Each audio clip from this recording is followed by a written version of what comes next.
வணக்கம். இன்றைக்கி நம்ம பார்க்க போகிற சமையல் ஒரு அருமையான கொள்ளு பருப்பு சட்னி எப்படி செய்யலாங்கிறத பார்க்கலாம். நல்ல வாசனையாக இருக்கும், கம்ம கம்மன்னு டேஸ்ட்டும் சூப்பராக இருக்கும்.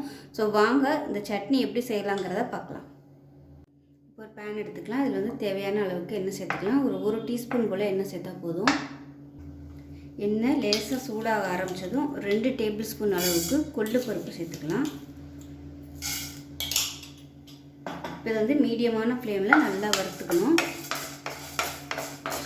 கொள்ளு வந்து வறுபட்டுருச்சுன்னா நல்ல ஒரு வாசனை வரும், அந்த அளவுக்கு வறுத்துக்கணும்.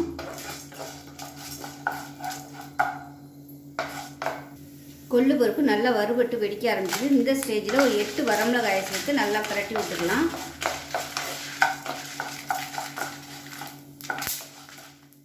இப்போ வரமிளகாய் நல்லா வறுபட்டுருச்சு. இதில் பார்த்திங்கன்னா சின்னதாக ஒரு பெரிய வெங்காயம் வந்து நறுக்கி வச்சுருக்கேன், அதை சேர்த்துக்கலாம்.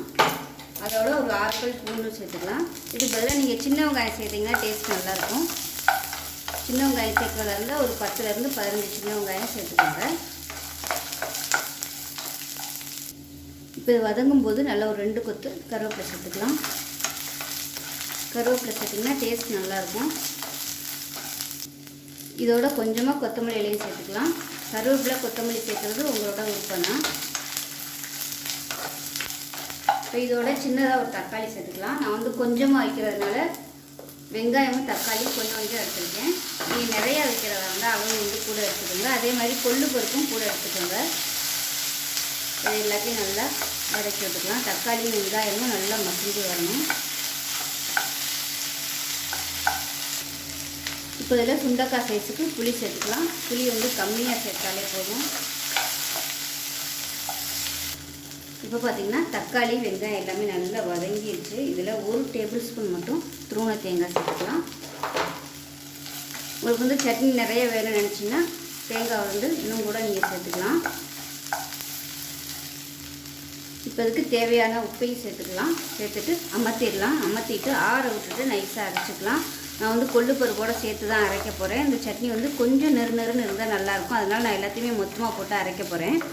உங்களுக்கு வந்து ரொம்ப கறி போயிடும், புதுசாக பண்ணுறவங்களா இருந்தால் நீங்கள் வந்து அந்த கொள்ளு பருப்பையும் வரமிளகாயும் தனியாக எடுத்துகிட்டு ஃபஸ்ட்டு அதை அரைச்சிட்டு அதுக்கப்புறமா வெங்காயம் தக்காளி வந்து போட்டு நீங்கள் அரைச்சிக்கலாம். இப்போ ஆறட்டும். ஆறுனதுக்கப்புறம் அரைச்சிட்டு பார்க்கலாம். இப்போ பார்த்திங்கன்னா சட்னி நல்லா நைஸாக அரைச்சாச்சு. எந்த அளவுக்கு உங்களுக்கு கெட்டியாக வேணுமோ தண்ணியாக வேணுமோ அதுக்கு தகுந்த மாதிரி நீங்கள் வந்து அரைச்சிக்கோங்க. இது வந்து கெட்டியாக அரைச்சிங்கன்னா துவையலாக கூட யூஸ் பண்ணிக்கலாம். இப்போ மிக்ஸி கப்பில் அலசிட்டு அந்த தண்ணியை சேர்த்துக்கிறேன்.